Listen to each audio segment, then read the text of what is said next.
Hi, this is Mango von Tolstat, competitive SCA cat. Welcome to Von Tolstat Fight Club.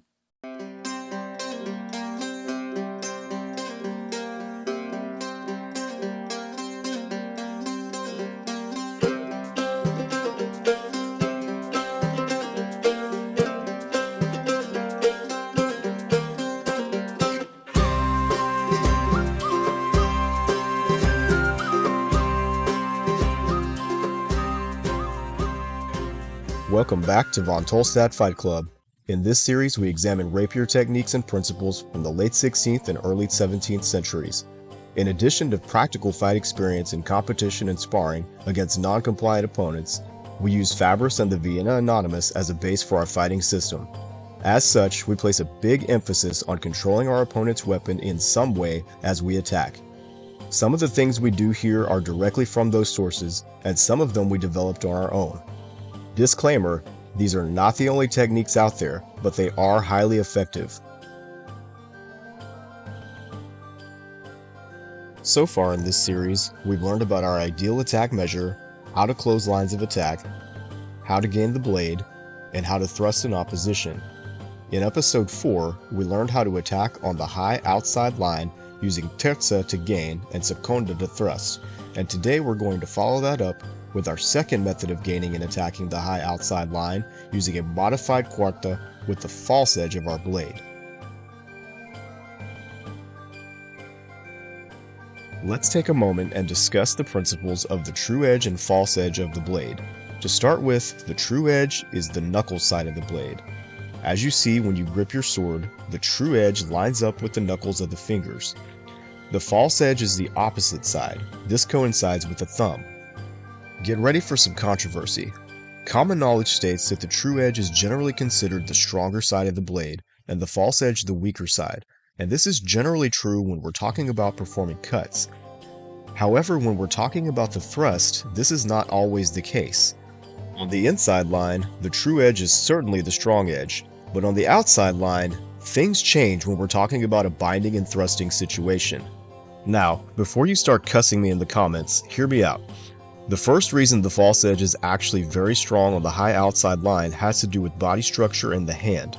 If I roll to seconda on the outside line, putting my true edge against my opponent's blade, and my opponent gives hard pressure, my sword grip actually goes away from my hand, putting me in a weaker position where I'm having to fight to keep the grip. The second reason has to do with the point of the sword, as we discussed in episode 4. In seconda, the tip naturally wants to go away from my opponent's sword, which does not close the line and is weak. As Fabris says, the sword is strongest on the side to which it points, making the sword in seconda actually weaker on the outside line. This is why we learn to gain in terza, with our true edge pointing down against our opponent's blade, and we only roll to seconda in the moment of the strike in order to roll the point into our opponent's chest. By contrast, modified quarta is perfect for gaining and thrusting on the outside line. If you remember from episode 2, we call it modified quarta because our hand is in a quarta position, but our arm is more or less still in a terza position, not crossing over our body like you see in the classic quarta. As you can see, when our opponent tries to press hard against our blade while we are in quarta, the grip gets pushed into our hand, which means we aren't fighting for control like we are in seconda with the true edge. Because we have an edge against our opponent's blade, the false edge is plenty strong in this situation. All edges are stronger than all flats, regardless of true or false. Because of body and blade mechanics, the false edge is more suited to binding on this side than the true edge. That being said, you can gain in seconda if you modify your grip so that the point angles over the sword, but is still weaker than the quarta on this line.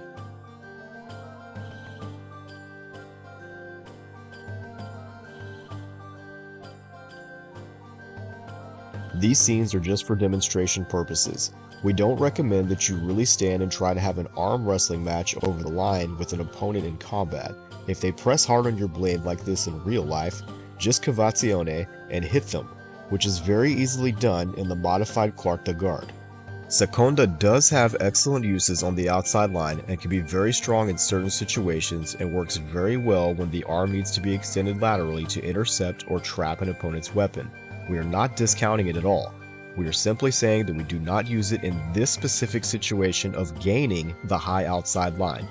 Similarly to when we gain in terza and roll to seconda to thrust, there are many times we end up in seconda, but we don't usually start there on the high outside line.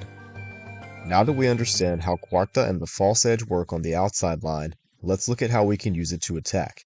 If you have not done so, you will want to watch episode 3 and 4 so that you understand the concepts we're about to cover and help provide a context for today's lesson.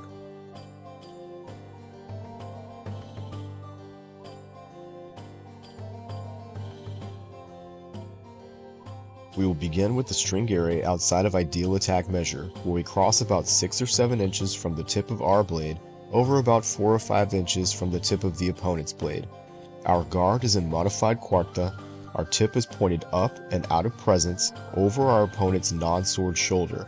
Remember that our blade is crossing over the top of our opponent's sword at a diagonal forward angle. This is the exact same way we learned how to Stringere in episodes 3 and 4. The only difference is our hand is now positioned in the modified quarta. We have a slight advantage over our opponent because of leverage, more strong over their weak. Notice that just like in episode 3 and 4, our arm is more extended than not in order to put our forte out front so that if our opponent does attack, it is ready to defend. The line is closed, so if they do attack this line in a single action, their attack will be parried almost automatically. From the Stringere, we take a full step, front foot followed by the back foot, to our ideal attack measure while we gain our opponent's blade. Remember that ideal attack measure is the measure from which you can strike your opponent's vital areas, head, chest, groin, etc., with just an extension of your front foot in a moderately paced lunge. In order to gain properly, we are placing our forte towards our opponent's double A around the mid-blade. Our tip is still aimed up and over our opponent's non-sword shoulder with the blade crossing over theirs. Our false edge is turned toward our opponent's blade as we make the cross. Again, your arm is more extended than not with the forte out in front on their double A. When we gain our opponent's blade, we are ensuring they can't hit us on the clothesline we create as we step into measure. This is a much smarter and safer way to fence than just trying to attack as fast as you can into an opening. You are defending yourself as you make a threat.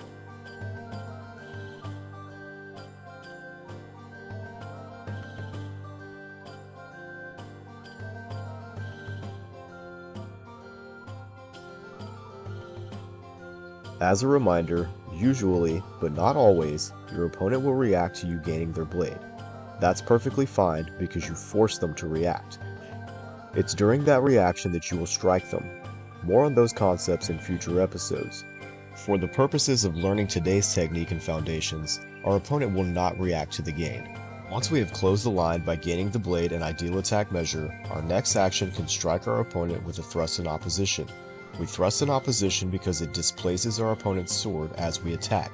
In episode 4, we rolled from terza to seconda to attack in opposition, but for this technique we will stay in a modified quarta. To make the attack, our hand and hilt will lift up and into our opponent's blade, making contact in a forward diagonal motion, not so much a sideways motion. Our blade is still crossing over the top of our opponent's blade. We take a step with our front foot and we relax our hand so that our point drops into the left side of our opponent's chest. The point should hit at about the same time the foot lands. Let's see it again slowly. We start with our hilt under our opponent's blade with our point up and over their non-sword shoulder. The hand, still in quarta, lifts up and towards the opponent's blade as the false edge and hilt create a lock. Importantly, our hilt is now above our opponent's hilt in space, as it should be lifted to about the height of our face in order to form a good protecting barrier. The front foot steps as the hand relaxes to drop the point on target to make the hit to the opponent's chest. Notice that my arm does not fling out to try and gain distance. It is already mostly extended, but I do not swing it to try and hit. I simply put it in the correct position and drop the tip as I step. My arm stays relatively in place while my feet cover the distance between my point and my target. As the great Thorland O'Shea always says, the arm places the sword, but the feet do the kill. As the great Salvatore Fabris says, don't fling your arm or body. More on that in future episodes. As always, when we recover, we close the line the same way that we closed it when we came in to gain the blade. Let's talk about what we aren't doing. We aren't keeping our hilt at the same height as our opponent's hilt as we attack. We are lifting our hilt to protect our face, neck, and chest as we attack. How high you lift depends on your and your opponent's physical stature. To your face or just above your head height is a good rule of thumb. We are not trying to shove our opponent's blade using hard sideways pressure. We are using light pressure at most throughout the actions. Remember, if the opponent offers pressure to try and regain the line, you can use that tempo to strike them elsewhere. We are not aimed at the center of our opponent. We are aimed up and over their blade in order to close the line. If we aim at the center, we lose the lock during the attack. We stay with the blade crossed over the top of theirs the entire time and never fling our arm out to try and get more distance or hit them in the center. From start to finish, the entire progression looks like this.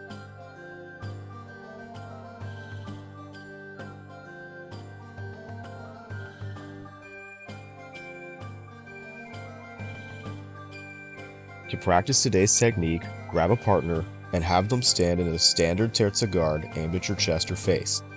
Practice getting the Stringere on the outside line using modified quarta with your sword in that relatively stronger position. Point up and over the opponent's sword, aim just slightly out of presence with about 7 inches of your blade over 4 or 5 of theirs. Next, practice gaining their blade as you step to ideal attack measure. Keep the same advantage you had during the Stringere. Point up and cross over their sword, aimed over their non-sword shoulder. To test if you're doing it correctly, have your opponent try an attack on the line. If you have closed it, then their attack will be deflected with little motion of our hand or blade. As you step into ideal attack measure, make sure that you don't overclose or underclose. Find that sweet spot where you can hit them with just an extension of your front foot. Finally, practice a thrust in opposition with the modified quarta. Lift the hand and hilt up into the opponent's blade in a forward motion with your false edge against their blade. Step the front foot, relax the hand, and drop the point into the left side of your opponent's chest. Practice this over and over again. Maintain the lock on your opponent's blade by keeping the hilt and false edge on their sword with light but not excessive pressure. Your homework now is to not only practice the gain and thrust in modified quarta on the high outside line, but to go back and practice the concepts of episodes 1 through 4 as well. As we move forward, we will lean a lot on these foundational concepts to continue building our skills into more advanced territory. Be on the lookout for our VTFC Shorts videos for quick fencing tips in addition to our full-length episodes. If you have specific questions or would like to see a certain concept explored, feel free to leave us a message. Big thanks to the historical fencing community for all the support and encouragement. We will keep the content rolling. Thanks for stopping by.